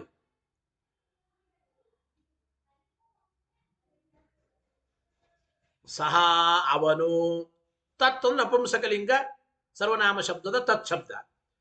ಒಟ್ಟು ಪೂರ್ವ ಪ್ರಸಕ್ತವಾದದ್ದನ್ನು ತತ್ ಶಬ್ದ ಪರಾಮರ್ಶೆ ಮಾಡಿಕೊಡ್ತದೆ. ಹಿಂದಿನ ವಾಕ್ಯದಲ್ಲಿ ಪೂರ್ವ ಪ್ರಸಕ್ತವಾದದ್ದೇನು? ತನ್ಮತಂ, ಆ ಮತ ಹೀಗಿದೆ ಅನ್ಬೇಕು. ತತ್ ಶಬ್ದ ಪೂರ್ವ ಪ್ರಸಕ್ತವಾದದ್ದನ್ನ ಹೇಳಿ ಕೊಡ್ತದೆ. ಈ ಪೂರ್ವ ಪ್ರಸಕ್ತವಾದದ್ದು ಯಾವುದಪ್ಪ ಅಂತಂದ್ರೆ ನೋಡಿ, ಜ್ಞಾನ ಬಾಧ್ಯತ್ವಂ ಎಂಬ ಪದ. ಪೂರ್ವ ಪ್ರಸಕ್ತವಾದದ್ದು ಯಾವುದಪ್ಪ? ಜ್ಞಾನ ಬಾಧ್ಯತ್ವಂ. ಇದರ ಏಕದೇಶ ಅಂದ್ರೆ ಜ್ಞಾನ ಬಾಧ್ಯತ್ವ, ಬರೀ ಬಾಧ್ಯತ್ವಂ ಅಂತ ತಗೊಳ್ರಿ. ಬಾಧ್ಯತ್ವಂ ಬಾಧ್ಯತ್ವಂ ಎಂಬುದರ ಪ್ರಕೃತಿ ಬಾಧ್ ಅಂತ ಹೇಳ್ತಾರೆ. ಬಾಧ ಮಹಾಪ್ರಾಣ, ಬಾಧ ಅಂತ ಅಂದ್ರೆ ಬಾಧ. ಬಾಧ ಅಂದ್ರೆ ಪ್ರಕೃತಿ, ಅದು ಪ್ರತ್ಯಯ ಸೇರಿಕೊಂಡಾಗ ಬಾಧ ಅಂತ ಆಯ್ತು. ಸರಿ, ಬಾಧ ಎಂಬುದು ನಪುಂಸಕಲಿಂಗದ ತತ್ಶಬ್ದದಿಂದ ಪರಾಮರ್ಶೆ ಮಾಡಿದಂತಾಯಿತು. ಆದರೆ ಬಾಧ ಎಂಬುದು ಪುಲ್ಲಿಂಗ ಶಬ್ದ. ಪುಲ್ಲಿಂಗ ಶಬ್ದವನ್ನ ನಪುಂಸಕಲಿಂಗದ ತತ್ಶಬ್ದದಿಂದ ಹೇಗೆ ಪರಾಮರ್ಶೆ ಮಾಡ್ಲಿಕ್ಕೆ ಬರ್ತದೆ? ತನ್ನ ಮತಂ ಅನ್ನಬೇಡದ್ರಿ, ಸಹ ಮತಃ ಅನ್ಬೇಕಾಗಿತ್ತು ಆಚಾರ್ಯರು. ತನ್ನ ಮತಂ ಅಂದ್ರು. ತತ್ಶಬ್ದ ಸರ್ವನಾಮ ಶಬ್ದ, ತತ್ಶಬ್ದ. ತತ್ಶಬ್ದ ಪೂರ್ವ ಪ್ರಸಕ್ತವಾದದ್ದನ್ನ ಹೇಳಿಕೊಡುತ್ತದೆ. ಪೂರ್ವ ಪ್ರಸಕ್ತವಾದದ್ದು ಬಾಧ್ಯತ್ವ. ಬಾಧ್ಯತ್ವದ ಪ್ರಕೃತಿನೇ ಬಾಧ, ಬಾಧಃ, ಬಾಧ ಅಂಬುದು. ಬಾಧ ಅಂಬುದು ಪುಲ್ಲಿಂಗರೇ. ಪೂರ್ವ ಪ್ರಸಕ್ತವಾದದ್ದು ಪುಲ್ಲಿಂಗ ಶಬ್ದ ಇದ್ದ ಮೇಲೆ ಅದನ್ನ ತಿಳಿಸಿಕೊಡೋ ಶಬ್ದ ತನ್ನ ಮತ ಮನಬೇಡದ್ರೆ ಸಹ ಮತಃ ಅನ್ಬೇಕಲ್ಲ. ಪುಲ್ಲಿಂಗವನ್ನ ಪ್ರಯೋಗ ಮಾಡಬೇಕಾಗಿತ್ತು ಆಚಾರ್ಯರು. ತನ್ನ ಮತಂ ಅಂತ ಹೇಗಂದ್ರು? ಅದಕ್ಕೆ ಟೀಕಾಕೃತ್ಪಾದರು ಉತ್ತರವನ್ನ ಕೊಡ್ತಾ ಇದ್ದಾರೆ. ಬಾಧ್ಯತ್ವಮಿತಿ ಪ್ರಕೃತ. ಬಾಧ್ಯತ್ವಂ ಒಂದು ಪ್ರಕೃತವಾಗಿದೆ ನಿಜ. ಅದರ ಪ್ರಕೃತ್ಯರ್ಥ ಬಾಧ, ಬಾಧಂ ಅಂತ ಹೇಳಿದ್ರು. ಬಾಧಂ ತತ್ತಂಬು ನಪುಂಸಕಲಿಂಗ ಶಬ್ದದಿಂದ ಹೇಗೆ ಪರಾಮರ್ಶೆ ಮಾಡಿದ್ರು ಅಂದ್ರೆ ತದಿತಿ ಸಾಮಾನ್ಯೇನ ಪರಾಮೃಶತಿ. ಸಾಮಾನ್ಯೇನ ಪರಾಮೃಶತಿ ಏನಪ್ಪ ಅರ್ಥ? ಒಂದು ವಾರ್ತಿಕದ ನಿಯಮದ ಪ್ರಕಾರ ಆಚಾರ್ಯರ ಪ್ರಯೋಗ ಅತ್ಯಂತ ಯುಕ್ತವಾಗಿದೆ ಅಂತ ಅಭಿಪ್ರಾಯ. ಟೀಕಾಕೃತ್ಪಾದರ ಅಭಿಪ್ರಾಯ ಏನು? ಸಾಮಾನ್ಯೇ ನಪುಂಸಕಂ ಅಂತ ಒಂದು ವಾರ್ತಿಕ ಇದೆ. ಸಾಮಾನ್ಯೇ ನಪುಂಸಕಂ ಅಂದ್ರೆ ನಪುಂಸಕಲಿಂಗ ಆಚಾರ್ಯರು ಪ್ರಯೋಗ ಮಾಡಿದ್ದು ಯುಕ್ತವೇ. ವಿಶೇಷಣವಾಚಕವಾದ ಶಬ್ದ ವಿಶೇಷವಾಚಕವಾದ ಶಬ್ದದ ಲಿಂಗವನ್ನ ಪಡೆಯುತ್ತದೆ. ಈಗ ನೋಡಿ, ಸುಂದರ ರಾಮ, ವಿಶೇಷ ರಾಮ. ರಾಮ ಪುಲ್ಲಿಂಗ, ರಾಮ ಪುಲ್ಲಿಂಗ ಶಬ್ದ. ಅದಕ್ಕೆ ವಿಶೇಷಣವಾದದ್ದು ಸುಂದರ ಎಂಬ ಶಬ್ದವು ಪುಲ್ಲಿಂಗನೇ. ಏತದ್ಗ್ರಹಂ ಸುಂದರಂ. ನೋಡಿ ವ್ಯತ್ಯಾಸ ಆಯ್ತೋ ಇಲ್ಲ? ಗ್ರಹ ಶಬ್ದ ನಪುಂಸಕಲಿಂಗ, ಅದಕ್ಕೆ ವಿಶೇಷಣವಾದದ್ದು ಸುಂದರಂ. ಗೊತ್ತಾಯ್ತಾ? ಹೀಗಿರುತ್ತದೆ. ಅಂದರೆ ವಿಶೇಷಕ್ಕೆ ಅನುಗುಣವಾಗಿ, ವಿಶೇಷವನ್ನ ಹೇಳಿಕೊಡುವ ಶಬ್ದಗಳಿಗೆ ಅನುಗುಣವಾಗಿ, ವಿಶೇಷವನ್ನ ಹೇಳಿಕೊಡುವ ಶಬ್ದಗಳಿಗೆ ಅನುಗುಣವಾಗಿ ವಿಶೇಷಣವಾಚಕವಾದ ಪದವನ್ನು ಕೂಡ ಬಳಸಬೇಕು. ಈ ಪ್ರಯೋಗ ಇದೆ. ಗೊತ್ತಾಯ್ತಾ? ಈಗ ವಿಶೇಷವಾಚಕವಾದ ಶಬ್ದ ಬಾಧ ಎಂಬುದು ಅದು ಪುಲ್ಲಿಂಗ. ಅದಕ್ಕೆ ವಿಶೇಷಣವಾಗಿ ಸಹ ಮತಃ ಅನ್ಬೇಕು. ತನ್ನ ಮತಂ ನಪುಂಸಕಲಿಂಗ ಶಬ್ದ ಪ್ರಯೋಗ ಹೇಗೆ ಮಾಡಿದರು ಅಂತಂದರೆ ಅದಕ್ಕೆ ಹೇಳ್ತಾ ಇದ್ದಾರೆ. ಈ ವಿಶೇಷಣ ಶಬ್ದ ನಿಯತಲಿಂಗವಾಗಿಲ್ಲ. ಅಂದ್ರೆ ವಿಶೇಷಣವನ್ನು ಹೇಳಿಕೊಡುವ ಶಬ್ದ ಇದು ಒಂದೇ ಲಿಂಗದಲ್ಲಿ ಅಂತ ಇರೋದಿಲ್ಲ. ನಾಳದಲ್ಲ ಸುಂದರ, ಸುಂದರಂ, ಸುಂದರಿ, ಮೂರು ಲಿಂಗಗಳಲ್ಲಿಯೂ ಕೂಡ ಸುಂದರ ಶಬ್ದ ಬಳಸಬಹುದ್ರಿ. ಸುಂದರೋ ರಾಮ, ಸುಂದರಂ ಗ್ರಹಂ, ಸುಂದರಿ ಸೀತಾ, ಹಾಗೆ ಬಳಸ್ತೇವೆ. ವಿಶೇಷಣವಾಚಕವಾದ ಶಬ್ದ ಅದು ನಿಯತವಾದ ಲಿಂಗವಾಗಿಲ್ಲ. ಆದ್ದರಿಂದ ವಿಶೇಷವಾಚಕ ಶಬ್ದ ಅದು ಸ್ತ್ರೀಲಿಂಗವಾಗಲಿ ಪುಲ್ಲಿಂಗವಾಗಲಿ ಅದು ವ್ಯಕ್ತವಾಗದಿದ್ದಾಗ ಅಂತ ಅಭಿಪ್ರಾಯ. ವಿಶೇಷವಾಚಕವಾದದ್ದು ಅದು ಸ್ತ್ರೀಲಿಂಗನೋ ಪುಲ್ಲಿಂಗನೋ ಅಂತ ಅಭಿವ್ಯಕ್ತವಾಗದೇ ಇದ್ದಾಗ ಸಾಮಾನ್ಯೇನ ಪುಂಸಕಂ, ಸಾಮಾನ್ಯೇನ ನಪುಂಸಕಲಿಂಗ ಶಬ್ದ ಪ್ರಯೋಗ ಮಾಡಬೇಕು ಅಂತ ಒಂದು ವಾರ್ತಿಕದ ನಿಯಮ. ಅದಕ್ಕೆ ಆಚಾರ್ಯರು ನಪುಂಸಕಲಿಂಗ ಶಬ್ದ ಪ್ರಯೋಗ ಮಾಡಿದ್ದಾರೆ. ಅದಕ್ಕೆ ದೃಷ್ಟಾಂತ ತೋರಬೇಕು. ವ್ಯಾಖ್ಯಾನಕಾರ ಬರೆದಿದ್ದಾರೆ. ಮೃದು ಪಚತಿ, ಮೃದುವಾಗಿ ಮೆತ್ತಗಾಗಿ ಬೇಯಿಸಿದ್ದಾರೆ ಅನ್ನವನ್ನ. ಮೃದು ಪಚತಿ ನೋಡಿ, ಮೃದು ಎಂಬುವಲ್ಲಿ ಇದು ಪಾಕರೂಪವಾದ ಕ್ರಿಯಾಕ್ಕೆ ವಿಶೇಷಣ. ಪಚತಿ ಬೇಯಿಸುತ್ತಾನೆ. ಆ ಪಾಕರೂಪವಾದ ಕ್ರಿಯೆಗೆ ವಿಶೇಷಣವೇ ಬೇಯಿಸುತ್ತಾನೆ. ಹೇಗೆ ಬೇಯಿಸುತ್ತಾನೆ? ಮೃದು ಪಚತಿ, ಮೃದುವಾಗಿ ಬೇಯಿಸುತ್ತಾನೆ. ಆ ಪಾಕ ಎಂಬ ಕ್ರಿಯೆಗೆ ವಿಶೇಷಣವಾದ ಮೃದು ಶಬ್ದವನ್ನ ವಸ್ತುತಃ ಮೃದು ಎಂಬ ಶಬ್ದ ಮೂರು ಲಿಂಗಗಳಲ್ಲಿಯೂ ಇದೆ. ಮೂರು ಲಿಂಗಗಳಲ್ಲಿಯೂ ಇದೆ, ಒಂದೇ ಲಿಂಗ ಅಂತಿಲ್ಲ. ಆದರೂ ಮೃದು ಪಚತಿ ಸಾಮಾನ್ಯವಾಗಿ ಬಳಸುವಾಗ ಮೊದಲು ಅಂದ್ರೆ ಆ ವಿಶೇಷವಾಚಕವಾದ ಶಬ್ದ ಯಾವ ಲಿಂಗದಲ್ಲಿ ಇದೆ ಅಂತ ಸ್ಪಷ್ಟವಾಗಿ ಗೊತ್ತಾಗದೇ ಇದ್ದಾಗ ನಾವು ವಿಶೇಷಣವಾದದ್ದನ್ನ ಒಟ್ಟು ಸಾಮಾನ್ಯವಾಗಿ ನಪುಂಸಕ ಲಿಂಗದಲ್ಲಿ ಪ್ರಯೋಗ ಮಾಡಬಹುದು. ನಪುಂಸಕ ಲಿಂಗದಲ್ಲಿ ಪ್ರಯೋಗ ಮಾಡಬಹುದು, ಏನ್ ತೊಂದರೆ ಇಲ್ಲ. ಪ್ರಕೃತದಲ್ಲಿ ಬಾಧ್ಯತ್ವಂ ಎಂಬ ಪದ ಇದೆ. ಬಾಧ್ಯತ್ವಂ, ಜ್ಞಾನ ಬಾಧ್ಯತ್ವಂ ಎಂಬ ಪದ ಇದೆ. ಈ ಪದದಲ್ಲಿ ಬಾಧ್ಯತ್ವಂ ಯತ್ ಪ್ರತ್ಯಯ ತ್ವ ಪ್ರತ್ಯಯಗಳಿವೆ. ಬಾಧ್ಯತ್ವಂ ಯ ಮತ್ತು ತ್ವ ಎಂಬ ಪ್ರತ್ಯಯಗಳಿವೆ. ಬಾಧ ಎಂಬುದು ಆ ಶಬ್ದದ ಪ್ರಕೃತಿ. ಮೊದಲು ಆ ಪ್ರಕೃತಿಗೆ ಪ್ರತ್ಯಯ ಬಂದು ಬಾಧ ಅಂತಾಗಿದೆ. ಅಂದ್ರೆ ಈ ಪ್ರಕೃತಿಭೂತವಾದ ಬಾಧ ಎಂಬ ಶಬ್ದದಲ್ಲಿ ಬಾಧ ಇದು ಸ್ತ್ರೀಲಿಂಗನೋ ಪುಲ್ಲಿಂಗನೋ ಅಭಿವ್ಯಕ್ತವಾಗುತ್ತಾ ಇಲ್ಲ. ಆದ್ದರಿಂದ ಆ ಬಾಧ ಅದನ್ನ ಪರಾಮರ್ಶೆ ಮಾಡಿಕೊಡ್ತಕ್ಕಂತಹ ಶಬ್ದ ತನ್ಮತಂ, ತತ್ ಎಂಬ ಶಬ್ದ ನಪುಂಸಕ ಲಿಂಗದಲ್ಲಿ ಹೇಳಿದ್ದು ಏನ್ ತೊಂದರೆ ಇಲ್ಲ, ಅತ್ಯಂತ ಸೂಕ್ತವೇ ಆಗಿದೆ. ಗೊತ್ತಾಯ್ತು ಅಲ್ಲ? ಮತ ಎಂಬ ಶಬ್ದವನ್ನು ನಪುಂಸಕ ಲಿಂಗದಲ್ಲೇನೆ ಪ್ರಯೋಗ ಮಾಡಿದ್ದೇವೆ, ತನ್ಮತಂ ಅಂತ ಹೇಳದಂಗಾಯ್ತು ಅಂತು. ಅಂದ್ರೆ ಅಭಿಪ್ರಾಯ ಇಷ್ಟೇನೆ, ವಿಶೇಷವಾಚಕವಾದ ಶಬ್ದ ಅದು ಸ್ತ್ರೀಲಿಂಗವೋ ಪುಲ್ಲಿಂಗವೋ ಅಂತ ಅಭಿವ್ಯಕ್ತವಾಗದೇ ಇದ್ದಾಗ ವಿಶೇಷಣವಾಚಕವಾದ ಶಬ್ದವನ್ನು ಸಾಮಾನ್ಯವಾಗಿ ನಾವು ನಪುಂಸಕ ಲಿಂಗದಲ್ಲಿ ಬಳಸಬಹುದು ಎಂಬ ವಾರ್ತಿಕದ ಈ ನಿಯಮದ ಪ್ರಕಾರ ಆಚಾರ್ಯರು ಬಾಧ್ಯತ್ವಂ ಎಂಬಲ್ಲಿ ಇರತಕ್ಕಂಥ ಅದರ ಪ್ರಕೃತಿ ಬಾಧ ಶಬ್ದ, ಅದರ ಅರ್ಥ ಬಾಧ, ಅದು ಯಾವ ಲಿಂಗ ಅಂತ ಅಂದ್ರೆ ಅಭಿವ್ಯಕ್ತವಾಗದೇ ಇದ್ದ ಒಂದು ಸಂದರ್ಭ. ಒಟ್ಟು ಸಾಮಾನ್ಯ ಜನರಿಗೆ ಮತ್ತು ಆಚಾರ ಮೊದಲಾದವರಿಗಲ್ಲ, ಅಭಿವ್ಯಕ್ತವಾಗದೇ ಇದ್ದ ಸಂದರ್ಭದಲ್ಲಿ ಏನು ಬಳಸಿದ್ದಾರೆ?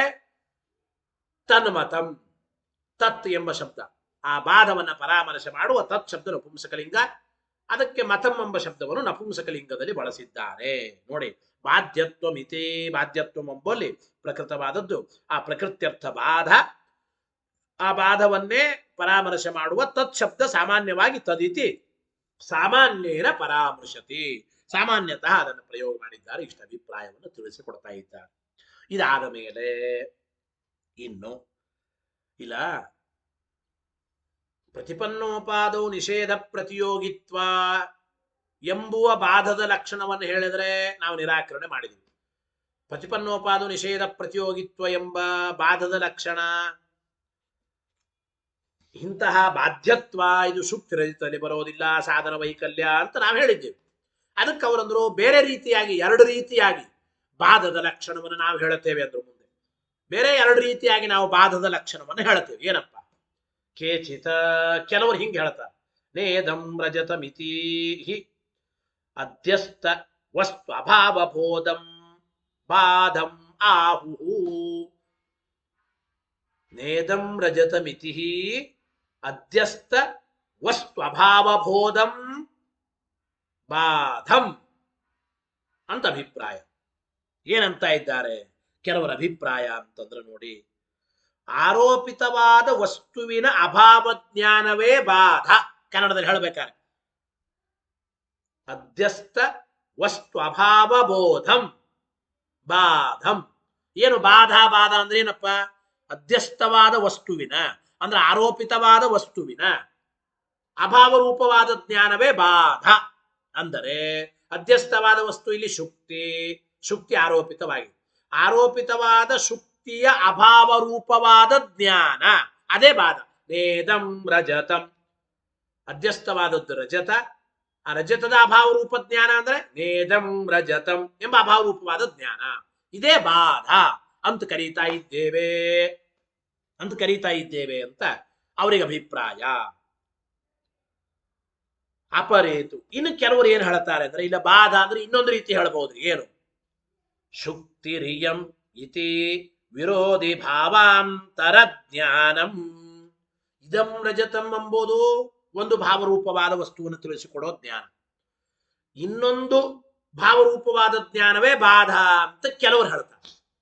ಆರೋಪಿತವಾದ ವಸ್ತುವಿನ ಅಭಾವ ರೂಪ ಜ್ಞಾನವೇ ಬಾಧ ಅಂತ ಮೊದಲನೇದವರು ಹೇಳಿದ್ರೆ, ಇಲ್ಲಿ ಮುಂದೆ ಎರಡನೇದವರು ಇದಂ ರಜತಂ ಎಂಬುದು ಒಂದು ಭಾವರೂಪವಾದ ಜ್ಞಾನ. ಇದಕ್ಕೆ ವಿರುದ್ಧವಾಗಿ ಇನ್ನೊಂದು ಭಾವರೂಪವಾದ ಜ್ಞಾನ ಏನು ಬರುತ್ತದಲ್ಲ, ಅದೇನೆ ಬಾಧ. ಬಾಧ ಅಂದರೆ ಇದಂ ರಜತಂ, ಇದು ಜ್ಞಾನ. ಇದಕ್ಕೆ ವಿರುದ್ಧವಾಗಿ ಇಯಂ ಶುಕ್ತಿ, ಇದು ಇನ್ನೊಂದು ಭಾವರೂಪವಾದ ಜ್ಞಾನ, ವಿರೋಧಿಯಾದದ್ದಷ್ಟೇ. ಮೊದಲು ಬಂದ ಭಾವರೂಪವಾದ ಜ್ಞಾನಕ್ಕೆ ವಿರೋಧಿಯಾದ ಇಯಂ ಶುಕ್ತಿ ಎಂಬ ಜ್ಞಾನವೇ ಬಾಧ. ಹಿಂಗೆ ಹೇಳ್ತಾರೆ. ಇತಿ ವಿರೋಧಿ ಭಾವಾಂತರ ಜ್ಞಾನಂ ಬಾಧ ಹೇಳಿದ್ರು. ಎರಡು ರೀತಿಯಾಗಿ ಬಾಧದ ಲಕ್ಷಣವನ್ನ ಕೆಲವರು ಅಭಿಪ್ರಾಯ ಪಟ್ಟರು. ನೋಡಿ, ತದುಭಯಂ ಪ್ರತ್ಯೇಕಂ ಅವ್ಯಾಪಕಂ ಎಂಬ ಮಾತನ್ನು ಹೇಳ್ತಾ ಇದ್ದಾರೆ. ಈ ಎರಡು ಬಾಧದ ಲಕ್ಷಣ ಬಾಧ ಜ್ಞಾನದಲ್ಲಿ ಬರೋದೇ ಇಲ್ಲ, ಅವ್ಯಾಪಕವಾಗುತ್ತದೆ, ಅವ್ಯಾಪ್ತಿ ದೋಷ ಬರುತ್ತದೆ. ಈ ಎರಡು ರೀತಿಯಾದ ನೀವು ಹೇಳಿದ ಈ ಬಾಧದ ಲಕ್ಷಣ ಅವ್ಯಾಪಕವಾದದ್ದು ಅಂತ ಅಭಿಪ್ರಾಯ. ಅವ್ಯಾಪ್ತಿ ದೋಷ ಬರುತ್ತದೆ. ಹೇಗೆ ಏನು ಅವ್ಯಾಪ್ತಿ ವಿವರಣೆಯನ್ನು ನಾವು ಚಿಂತನೆ ಮಾಡಬೇಕು. ಶಾಬ್ದಾದವು ದ್ವಯೋರಪಿ ಬಾಧತ್ವ ಪ್ರಸಿದ್ಧೇ ತಸ್ಮಾತ್ ಉಭಯಾನುಗತಮೇ ತದುಚ್ಯತೆ. ಏನಪ್ಪ ಅಭಿಪ್ರಾಯ? ಇಲ್ಲಿ ಏನ್ ಹೇಳ್ತಾ ಇದ್ದಾರಪ್ಪ ಅಂದ್ರೆ ನೋಡಿ, ಇದಂ ರಜತಂ ಎಂಬೋ ಭಾವರೂಪವಾದ ಒಂದು ಬ್ರಹ್ಮರೂಪವಾದ ಜ್ಞಾನ, ಈ ಆರೋಪಿತವಾದ ರಜತದ ಅಭಾವರೂಪವಾದ ಜ್ಞಾನವೇ ಬಾಧ ಅಂತ ನೀವು ಅಂದ್ರಲ್ಲ, ಇದು ಸರಿಯಲ್ಲ ಅಂತ. ಯಾಕೆ ಅದನ್ನು ತಿಳಿಸಿಕೊಡ್ತಾ ಇದ್ದಾರೆ. ನೀವು ಹೇಳಿದ ಈ ರೀತಿಯಾದ ಬಾಧದ ಲಕ್ಷಣ ಅಂದ್ರೆ ಸಾಮಾನ್ಯವಾಗಿ ಮೊದಲು 4 ವಿಧವಾದ ಜ್ಞಾನವನ್ನ ಭಾಗ ಮಾಡ್ಕೋಬೇಕ್ರಿ. 4 ವಿಧವಾದ ಜ್ಞಾನ. ಏನು 4 ವಿಧವಾದ ಜ್ಞಾನ ಅಂದ್ರೆ, ಮೊದಲು ಇದಂ ರಜತಂ ಎಂಬ ಒಂದು ವಾಕ್ಯ ಶ್ರವಣ ಮಾಡಿದ ವ್ಯಕ್ತಿಗೆ ಭ್ರಮಾತ್ಮಕವಾದ ಜ್ಞಾನ ಬರ್ತದೆ. ಅದರ ವಿವರಣೆಯನ್ನ ಹೇಳ್ತೇನೆ ನಿಧಾನವಾಗಿ. ಒಂದೊಂದೇ ವಾಕ್ಯ ಇದೆ, ವಿಷಯ ಬಹಳ ಇದೆ. ಇದಂ ರಜತಂ ಎಂಬೋ ವಾಕ್ಯವನ್ನು ಕೇಳಿದ ವ್ಯಕ್ತಿಗೆ ಒಂದು ಬ್ರಹ್ಮಜ್ಞಾನ ಬರ್ತದೆ. ಓ ಹೌದು, ಇದು ಬೆಳ್ಳಿ ಇದೆ, ಭ್ರಮಾತ್ಮಕವಾದ ಜ್ಞಾನ. ಇದಂ ರಜತಂ ಎಂಬುವ ವಾಕ್ಯವನ್ನು ಶ್ರವಣ ಮಾಡಿದ ಮೇಲೆ ಒಬ್ಬ ವ್ಯಕ್ತಿ ಬಂದು ಈ ಮಧ್ಯಸ್ಥ ವ್ಯಕ್ತಿಗೆ ಹೇಳಿದ ಇದು ರಜತ, ಅವನ ವಾಕ್ಯ ಕೇಳಿ ಇವನಿಗೆ ಭ್ರಮ ಬಂತು, ಹೌದು ಇದು ರಜತ. ಆದ್ರೆ ಇನ್ನೊಬ್ಬ ಆಪ್ತನಾದ ವ್ಯಕ್ತಿ ಬಂದು ಹೇಳಿದ ನೇದಂ ರಜತಂ, ಇದು ಸರ್ವಥಾ ರಜತ ಅಲ್ಲ, ಆಪ್ತ ವಾಕ್ಯ ಹೇಳುತ್ತದೆ. ಅಥವಾ ಇನ್ನೊಂದು ರೀತಿ ವಾಕ್ಯ ಏನು, ನೇದಂ ರಜತಂ ಅಂತ ಅಭಾವ ರೂಪ ಜ್ಞಾನ ಹೇಳಿಲ್ಲ, ಇಯಂ ಶುಕ್ತಿ. ಮೊದಲು ಹೇಳಿದವನು ಇದಂ ರಜತಂ ಅಂತ ಹೇಳಿದ, ಅವನ ವಾಕ್ಯದಿಂದ ಭ್ರಮಾತ್ಮಕ ಜ್ಞಾನ ಬಂತು. ಆಮೇಲೆ ಇನ್ನೊಂದು ವಿರುದ್ಧವಾದ ಭಾವರೂಪ ಜ್ಞಾನ ಇಯಂ ಶುಕ್ತಿ ಅಂತ ಹೇಳಿದ. ಹೀಗೆ ಆಪ್ತವಾಕ್ಯದ ಅಂತೂ ಆ ಭ್ರಮಾತ್ಮಕವಾದ ಜ್ಞಾನ ಈ ಭ್ರಾಂತನಾದ ವ್ಯಕ್ತಿಗೆ ನಿವೃತ್ತವಾಗುತ್ತದೆ. ನೇದಂ ರಜತಂ ಎಂಬುವ ಆಪ್ತವಾಕ್ಯದಿಂದ ಆಗಲಿ ಆ ಜ್ಞಾನ, ಅಥವಾ ಇಯಂ ಶುಕ್ತಿ ಎಂಬ ಆಪ್ತವಾಕ್ಯದಿಂದ ಬಂದ ಜ್ಞಾನ, ಇದರಿಂದ ಅಂತೂ ಇದಂ ರಜತಂ ಎಂಬ ಭ್ರಮಾತ್ಮಕವಾದ ಜ್ಞಾನ ನಿವೃತ್ತವಾಗುತ್ತದೆ. ಇನ್ನು ಇದರಂತೇನೆ ಇನ್ನು 2 ರೀತಿಯಾಗಿ ತಿಳಿಯಬಹುದು. ಏನು, ಇದಂ ರಜತಂ ಸ್ಫುರಣಾತ, ಅನುಮಾನ್ರಿ, ಇದು ರಜತ್ರಿ, ಇದು ಬೆಳ್ಳಿ, ಯಾಕೆ ಹೊಳಿತಾ ಇದೆ, ಫಳ ಫಳ ಫಳ ಹೊಳಿತಾ ಇದೆ, ಸ್ಫುರಣ, ಇದಂ ರಜತಂ ಸ್ಫುರಣ ಅಂತ ಹೀಗೆ ಹೊಳಿತಾ, ಆದ್ದರಿಂದ ಇದು ಬೆಳ್ಳಿ ಅಂತ ಅನುಮಾನ ಮಾಡಿ ತಿಳಿದ್ರೆ, ಹಿಂದೆ ಬಂದ ಭ್ರಮಾತ್ಮಕವಾದ ಜ್ಞಾನ ವಾಕ್ಯದಿಂದ ಇದಂ ರಜತಂ ಅಂತ ಒಬ್ಬ ಮೋಸಗಾರನ ವಾಕ್ಯದಿಂದ ಇವರಿಗೆ ಇದಂ ರಜತಂ ಅಂತ ಭ್ರಮಾತ್ಮಕ ಜ್ಞಾನ ಬಂದಿತ್ತು. ಈಗ ವಾಕ್ಯದಿಂದ ಭ್ರಮಾತ್ಮಕ ಜ್ಞಾನ ಅಂದ್ರೆ ಅನುಮಾನದಿಂದ ಇದಂ ರಜತಂ ಸ್ಫುರಣಾತ್, ಅನುಮಾನದಿಂದ ರಜತ ಭ್ರಮ ಬಂತು. ಇವನ ವಿರುದ್ಧವಾಗಿ ಇನ್ನೊಬ್ಬರು ಅನುಮಾನವೇ ಮಾಡಿದ್ರು, ಆ ಅನುಮಾನವೇ ಬಾಧಕ ಜ್ಞಾನ. ಹೇಗೆ ಅಂದ್ರೆ ಇದಂ ನ ರಜತಂ ದಾಹಚ್ಛೇದ್ಯತ್ವಾತ್, ಇದು ನೀ ತಿಳಿದುಕೊಂಡಂತೆ ಹೊಳೆಯುತ್ತಾ ಇರೋದ್ರಿಂದ ಇದು ರಜತ ಅಂತ ಅನ್ಕೋಬೇಡ. ಯಾಕೆ ಇದು ರಜತ ಅಲ್ಲ, ದಾಹಚ್ಛೇದ್ಯತ್ವಾತ್, ಸುಟ್ಟು ಹೋಗ್ತಾ ಇದೆ. ಗೊತ್ತಾಯ್ತೋ ಇಲ್ಲ, ಬೆಳ್ಳಿ ಆದ್ರೂ ಸುಡೋದಿಲ್ಲ. ಮತ್ತು ಛೇದ್ಯ, ಇದು ಪುಡಿ ಆಗ್ತಾ ಇದೆ, ಶುಕ್ತಿ ಪುಡಿ ಆಗುತ್ತದೆ, ಕಪ್ಪೆ ಚಿಪ್ಪು ಪುಡಿ ಆಗುತ್ತದೆ. ಆದ್ದರಿಂದ ಸರ್ವಥಾ ಇದು ಬೆಳ್ಳಿ ಅಲ್ಲ. ಈ ರೀತಿ ಅಂತೂ ಯಂ ಶುಕ್ತಿ ದಾಹಚ್ಛೇದ್ಯತ್ವಾತ್ ಎಂಬ ಅನುಮಾನದಿಂದ, ಆ ಮೊದಲು ಬಂದ ಅನುಮಾನದಿಂದ ಬಂದ ಬ್ರಹ್ಮಜ್ಞಾನ ನಿವೃತ್ತಿ ಆಗುತ್ತದೆ. ಈ ರೀತಿ ನೋಡಿ, ನೇದಂ ರಜತಂ ಇನ್ನೊಂದಿದು. ಇದೇನು? ಅನುಮಾನಾತ್ಮಕವಾದ ಜ್ಞಾನ ಅಥವಾ ಶಾಬ್ದಬೋಧಾತ್ಮಕವಾದ ಜ್ಞಾನ ಎರಡೂ ಬಾಧಕವಾಗಿವೆ. ನೇದಂ ರಜತಂ, ಅನುಮಾನದಿಂದಲೂ ನೇದಂ ರಜತಂ ಅಂತ ಬರಬಹುದು, ಅಥವಾ ಶಬ್ದದಿಂದಲೂ ನೇದಂ ರಜತಂ ಅಂತ ಬರಬಹುದು. ಇದರಂತೆ ಇಯಂ ಶುಕ್ತಿ ಅಂಬೋದು, ಇಯಂ ಶುಕ್ತಿರೇವ ನ ರಜತಂ ದಾಹಚ್ಛೇದ್ಯತ್ವಾತ್, ಅನುಮಾನದ ಜ್ಞಾನ ಮತ್ತು ಶಾಬ್ದಬೋಧಾತ್ಮಕವಾದ ಜ್ಞಾನ. ಅಂದ್ರೆ ಎರಡು ರೀತಿ ಹೋಗ್ಬೇಕು. ಭ್ರಮನೂ ಎರಡು ರೀತಿ, ಬಾಧ ಬರೋದು ಎರಡು ರೀತಿ. ಮೊದಲನೇದ್ದು ಭ್ರಮ ಬರೋದು ವಾಕ್ಯಜನ್ಯವಾದ ಭ್ರಮ. ಇದಂ ರಜತಂ ಎಂಬ ವಾಕ್ಯದಿಂದ ಇವನಿಗೆ ಇದಂ ರಜತಂ ಅಂತ ಬಂತು. ಎರಡನೇದು ಅನುಮಾನದಿಂದ ಬರೋ ಜ್ಞಾನ. ಇದಂ ರಜತಂ ಸ್ಫುರಣಾತ್, ಇದಂ ರಜತಂ ಅಂತ ಮತ್ತೆ ಇವನಿಗೆ ಭ್ರಮಾತ್ಮಕ ಜ್ಞಾನ ಬಂತು ಅನುಮಾನದಿಂದ. ಗೊತ್ತಾಯ್ತು ಇಲ್ಲ? ಅದೇ ರೀತಿ ಬಾಧನು ಎರಡು ರೀತಿ ಇದೆ. ನೇದಂ ರಜತಂ ಎಂಬ ವಾಕ್ಯ ರೂಪವಾದ ಬಾಧಜ್ಞಾನ, ಅಂದ್ರೆ ಶಾಬ್ದಬೋಧ ರೂಪವಾಗಿರ್ತಕ್ಕಂಥ ಬಾಧಜ್ಞಾನ. ಅದೇ ರೀತಿ ನೇದಂ ರಜತಂ ದಾಹಚ್ಛೇದ್ಯತ್ವ, ಅನುಮಾನದಿಂದ ಬರೋ ಬಾಧಜ್ಞಾನ. ಅದೇ ರೀತಿ ಇಲ್ಲಿ ಇಯಂ ಶುಕ್ತಿ ಭಾವರೂಪವಾದದ್ದು ಅಷ್ಟೇ. ಇಯಂ ಶುಕ್ತಿ ಯಾಕೆಂದ್ರೆ ದಾಹಚ್ಛೇದ್ಯತ್ವ ಅಂತಂತೆ ಅರ್ಥ ಮಾಡ್ಕೋಬೇಕು. ವಾಕ್ಯ ಮತ್ತು ಅನುಮಾನದಿಂದ ಬರೋ ಜ್ಞಾನಗಳು ಹೀಗಂತೂ ನಾಲ್ಕು ಇದೆ. ಆದರೆ ನೀವು ಹಿಂದೆ ಹೇಳಿದ ಎರಡು ರೀತಿಯಾದ ಬಾಧಜ್ಞಾನ, ಬಾಧದ ಲಕ್ಷಣವೂ ಕೂಡ ಈ ನಾಲ್ಕು ರೀತಿಯಾದ ಬಾಧಕವಾದ ಜ್ಞಾನಗಳಲ್ಲಿ ಬರೋದಿಲ್ಲ ಎಂಬ ಮಾತನ್ನು ತಿಳಿಸಿಕೊಡ್ತಾ ಇದ್ದಾರೆ. ಅದು ಅವ್ಯಾಪ್ತವಾಗುತ್ತದೆ. ಅಂದರೆ ಏನು? ಆರೋಪಿತ ವಸ್ತುವಿನ ಅಭಾವ ರೂಪವಾದ ಜ್ಞಾನ ಅಥವಾ ಮೊದಲು ಬಂದ ಒಂದು ಭಾವಜ್ಞಾನ ಅದಕ್ಕೆ ವಿರುದ್ಧವಾಗಿ ಬರತಕ್ಕಂಥ ಇನ್ನೊಂದು ಭಾವಾಂತರ ಜ್ಞಾನ ಅಂತೇನಂದ್ರಲ್ಲ, ಇದು ಸರಿಯಾದದ್ದಲ್ಲ. ಹೇಗೆ ಅಂದ್ರೆ, ನೇದಂ ರಜತಂ ಎಂಬ ಶಾಬ್ದದಿಂದ ಬರೋ ಏನು ಬಾಧಜ್ಞಾನ ಇದೆ, ಅಥವಾ ಅನುಮಿತಿಯಿಂದ ಇದಂ ನ ರಜತಂ ದಾಹಚ್ಛೇದ್ಯತ್ವಾತ್ ವಿರೋಧಿಯಾದ ಭಾವಾಂತರ ಜ್ಞಾನ ಏನಿದೆ, ಇಲ್ಲಿ ಲಕ್ಷಣ ಸಮನ್ವಯವಾಗೋದಿಲ್ಲ. ಅಂದ್ರೆ ಇಲ್ಲಿ ಬರಬೇಕು ನಿಜವಾಗ್ಲು ನೇದಂ ರಜತಂ, ಅದು ಶಬ್ದದಿಂದ ಬಂದ ಬಾಧಜ್ಞಾನವಾಗಲಿ ಅಥವಾ ಅನುಮಿತಿಯಿಂದ ಬಂದ ಬಾಧಜ್ಞಾನವಾಗಲಿ, ನಿಮ್ಮ ಪ್ರಕಾರ ಆ ರೀತಿಯ ಬಾಧದ ಲಕ್ಷಣ ಬರಬೇಕು. ನೇದಂ ರಜತಂ ಎಂಬಲ್ಲಿ ಏನು ಬರಬೇಕು?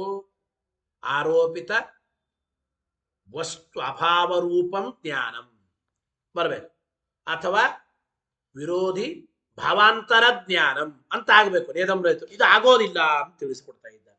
ಯಾಕೆ ಆಗೋದಿಲ್ಲ ಅಂದ್ರೆ ನೋಡಿ, ಈ ಜ್ಞಾನದಲ್ಲಿ ವಿರೋಧಿ ಭಾವಾಂತರವೇ ತೋರೋದಿಲ್ಲ.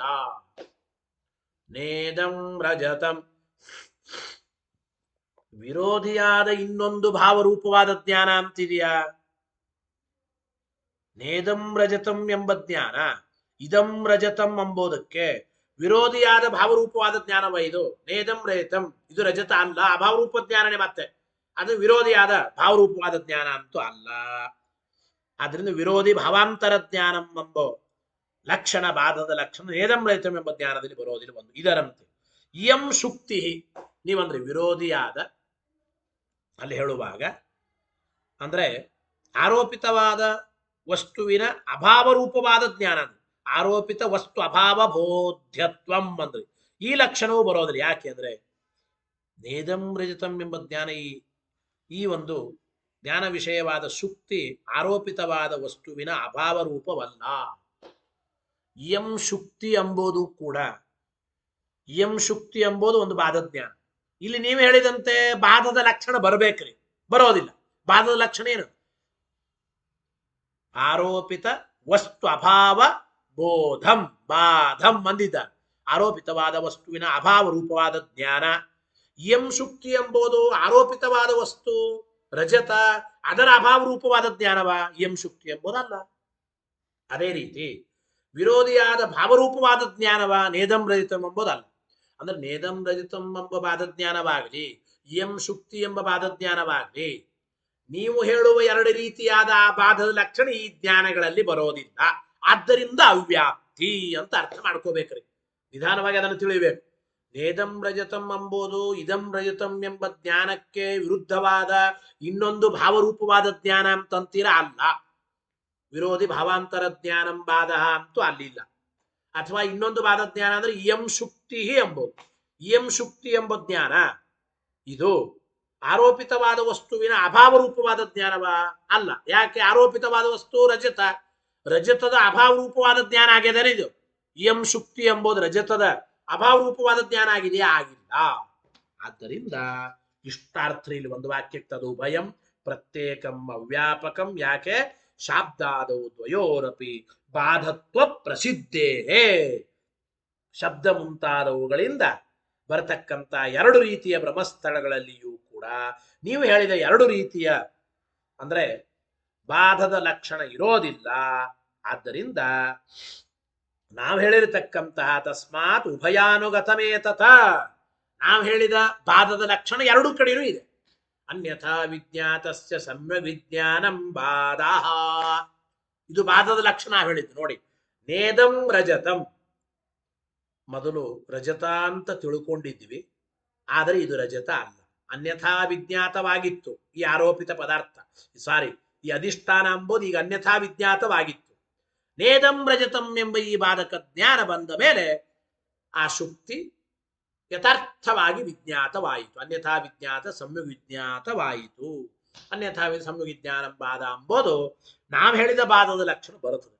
ಇಯಂ ಶುಕ್ತಿ ಎಂಬಲ್ಲಿಯೂ ಕೂಡ ನಾವು ಹೇಳಿದ ಬಾಧದ ಲಕ್ಷಣವೇ ಬರುತ್ತದೆ. ಇಯಂ ಶುಕ್ತಿ ಅಂದ್ರೆ ಈ ಶುಕ್ತಿ ಮೊದಲು ರಜತತ್ವೇನ ವಿಜ್ಞಾತವಾಗಿತ್ತು, ಈಗ ನಿಜವಾಗಲೂ ಶುಕ್ತಿಯಂತೇನೆ ವಿಜ್ಞಾತವಾಯಿತು. ಆದ್ದರಿಂದ ನಾವು ಹೇಳಿದ ಬಾಧದ ಲಕ್ಷಣ ನೇದಂ ರಜತಂ ಎಂಬಲ್ಲಿ ಆಗಲಿ, ಇಯಂ ಶುಕ್ತಿ ಎಂಬ ಬಾಧ ಜ್ಞಾನದಲ್ಲಿ ಎರಡು ಕಡೆನೂ ಬರುತ್ತದೆ, ಅನುಗತವಾಗುತ್ತದೆ. ನೀವು ಹೇಳಿರತಕ್ಕಂಥ ಆರೋಪಿತ ವಸ್ತು ಅಭಾವ ಜ್ಞಾನ ಎಂಬ ಬಾಧ್ಯತ್ವವಾಗಲಿ, ಬಾಧವಾಗಲಿ, ಅಥವಾ ವಿರೋಧಿ ಭಾವಾಂತರ ಜ್ಞಾನಂ ಎಂಬ ಬಾಧವಾಗಲಿ, ಆ ನೇದಂ ರಜತಂ ಇಯಂ ಶುಕ್ತಿ ಎಂಬ ಎರಡು ಜ್ಞಾನಗಳಲ್ಲಿಯೂ ಬರೋದಿಲ್ಲ, ಅವ್ಯಾಪ್ತಿ ದೋಷ ಬರುತ್ತದೆ ಎಂಬ ಮಾತನ್ನ ತಿಳಿಸಿದಂತಾಯಿತು ಅಂತ ನಾವು ಚಿಂತನೆ ಮಾಡಬೇಕು.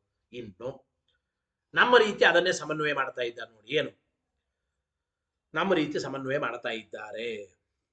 ಇಯಂ ಶುಕ್ತಿ ಎಂಬುದು ಭಾವರೂಪವಾದ ಜ್ಞಾನ. ಇದು ಶುಕ್ತಿನೇ, ರಜತ ಅಲ್ಲ. ಇಯಂ ಶುಕ್ತಿ ಎಂಬ ಈ ವಿರೋಧಿಯಾದ ಭಾವಾಂತರ ಜ್ಞಾನದಲ್ಲಿ ಆಚಾರ್ಯ ಹೇಳಿದ ಲಕ್ಷಣ ಬರುತ್ತದೆ ಅಂತ ನಾ ಇಷ್ಟೊತ್ತು ಹೇಳಿದೆ ಕನ್ನಡದಲ್ಲಿ, ಅದನ್ನ ಟೀಕರೆ ಬಳಿದ. ರಜತತ್ವಾದಿನ ವಿಜ್ಞಾತಸ್ಯ ಪುರೋವರ್ತಿನಃ, ಮುಂದಿರುವ ವಸ್ತು ರಜತತ್ವೇನ ವಿಜ್ಞಾತವಾಗಿತ್ತು. ಇದಾನಿ ಶುಕ್ತಿತ್ವಾದಿನ ವಿಜ್ಞಾನಂ ಖಲು, ಈಗ ಶುಕ್ತಿ ಅಂತ ಅದರ ಬಗ್ಗೆ ಜ್ಞಾನವಾಯಿತು. ಇದೇನೆ ಅನ್ಯಥಾ ವಿಜ್ಞಾತಸ್ಯ ಸಮ್ಯಗ್ಜ್ಞಾನಂ ಬಾಧಃ ಎಂಬ ಬಾಧದ ಲಕ್ಷಣ ಹೇಳಿದ್ದು. ಅಂತಹ ಬಾಧದ ಲಕ್ಷಣ ಎಂ ಶುಕ್ತಿ ಎಂಬ ಜ್ಞಾನದಲ್ಲಿ ಬರ್ತಾ ಇದೆ, ತೊಂದರೆ ಇಲ್ಲ ಅಂದಿವ. ಏವಂ ಅದೇ ರೀತಿ ನೇದಂ ರಜತಂ ಎಂಬ ಬಾಧ ಜ್ಞಾನದಲ್ಲಿ ನಾವು ಹೇಳಿದ ಬಾಧದ ಲಕ್ಷಣ ಬರ್ತದೆ. ಅನ್ಯಥಾ ವಿಜ್ಞಾತಸ್ಯ ಸಮ್ಯಗ್ ವಿಜ್ಞಾನಂ ಬಾಧಃ ಅಂತ ಏನು? ಅಸತಃ ರಜತಃ ಸತ್ವಾದಿನ ಅವಗತಸ್ಯ, ಅಸತ್ತಾದ ರಜತ, ಅಸತ್ತಾದ ರಜತವನ್ನು ಇದು ಸತ್ ಅಂತ ನಾವು ತಿಳ್ಕೊಂಡಿದ್ವಿ. ಅನ್ಯಥಾ ವಿಜ್ಞಾತವಾಗಿತ್ತು, ಸತ್ವೇನ ಅನ್ಯಥಾ ವಿಜ್ಞಾತವಾಗಿತ್ತು. ಆ ರೀತಿ ಸತ್ವಾದಿನ ಅವಗತಸ್ಯ ಪುನಃ ಮತ್ತೆ ಅನ್ಯಥಾ ವಿಜ್ಞಾತವಾದ ಸಮ್ಯಗ್ ವಿಜ್ಞಾನ, ಈ ರಜತ ಅಸತ್ಯ, ಅಸತ್ವಾದಿನ ವಿಜ್ಞಾನಮಪಿ, ಅಸತ್ವಾದಿನ ಈಗ ವಿಜ್ಞಾತವಾಯಿ ಸರಿಯಾಗಿ. ಆದ್ರಿಂದ ಅನ್ಯಥಾ ವಿಜ್ಞಾತ ಸಮ್ಯಗ್ ವಿಜ್ಞಾನಂ ಭವತ್ತೇವ. ಈ ರೀತಿ ಅನ್ಯಥಾ ವಿಜ್ಞಾನ ಸಮ್ಯಗ್ ವಿಜ್ಞಾನಂ ಬಾಧಃ ಎಂಬ ನಾವು ಹೇಳಿರತಕ್ಕಂಥ ಬಾಧದ ಲಕ್ಷಣವೇ ಅತ್ಯಂತ ಯುಕ್ತ ಎಂಬ ಮಾತನ್ನ ಇಲ್ಲಿ ತಿಳಿಸಿಕೊಡ್ತಾ ಇದ್ದಾರೆ. ಇನ್ನು ಮುಂದೆ ಬಾಧದ ಲಕ್ಷಣ ಹೇಳುವಾಗ ಅನ್ಯಥಾ ವಿಜ್ಞಾನ ಸಮ್ಯಗ್ ವಿಜ್ಞಾನಂ ಬಾಧಃ, ಅನ್ಯಥಾ ವಿಜ್ಞಾನ ಸಮ್ಯಗ್ ವಿಜ್ಞಾನ, ಅನ್ಯಥಾ ಈ ಎಲ್ಲ ಶಬ್ದಗಳಿದೆ.